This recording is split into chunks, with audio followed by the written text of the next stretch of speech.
Assalamu alaikum and hi viewers, this is Sajjad Hussain and you are watching my YouTube channel. Welcome to today's discussion in which we are going to find out important themes that are there in Waiting for Godot by Samuel Beckett. In the first lecture on Waiting for Godot, I discussed with you that this is a play that belongs to the genre of literature called theater of the absurd or drama of the absurd. And in such type of drama, there is no stated theme, there is no definite theme, there is no precise theme. In fact, there is a host of themes and the readers and the audience have to interpret it after making a close study of the play. Now, let's discuss what are the different important themes. The first and the most important theme that appears in front of us is the theme of waiting, that is there in the title as well. We find out that Vladimir and Estragon, the two tramps, wait endlessly for their savior, so called savior, who is Mr. Godot, and that person does not turn up, and they have to suffer from fatigue and exhaustion, and they have to suffer from dullness and monotony, and when they are there they have to kill their time. In order to kill their time, they while away their time in useless and purposeless activities, and that shows meaninglessness and purposelessness and aimlessness and absurdity of their life.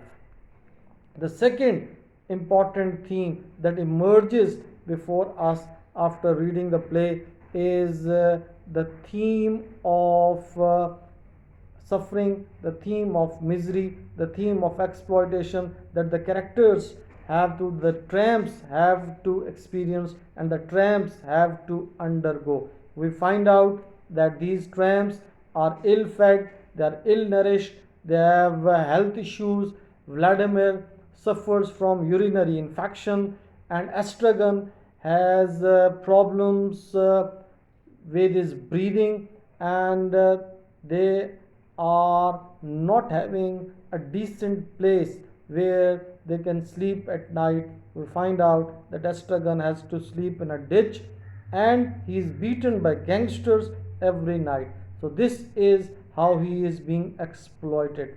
And this exploitation is not limited to Vladimir and Estragon. In fact, Pozzo and Lucky episode also shows exploitation and misery and suffering that Lucky has to suffer by the hands of Pozzo.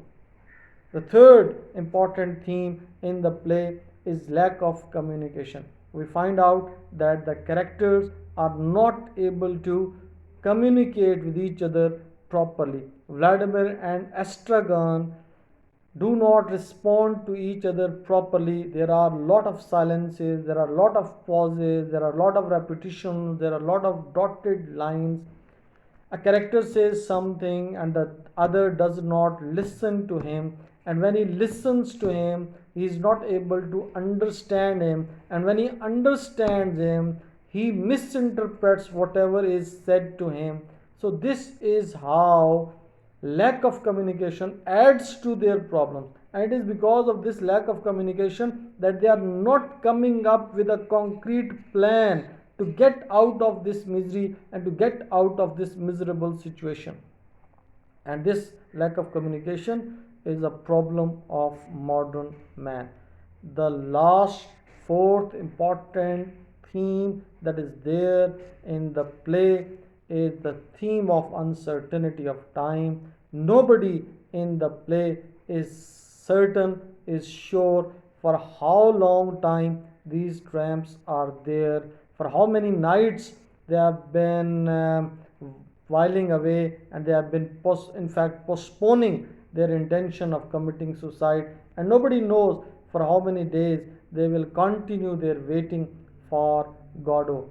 In fact, Estragon has completely forgotten what happened the previous day. Vladimir has some memories regarding the previous day, but the entire situation becomes highly confusing when we come to know that the time lapse that is mentioned in the drama is of single night, but a few leaves have sprouted in the tree. This is what suggests that the time lapse is not of a single night, perhaps it is of at least a few days. Similarly, Pozzo becomes blind, and this also shows that it cannot happen overnight. So, viewers, I hope today's discussion on themes in Waiting for Godot is beneficial for you. Keep watching, keep following. Thank you very much.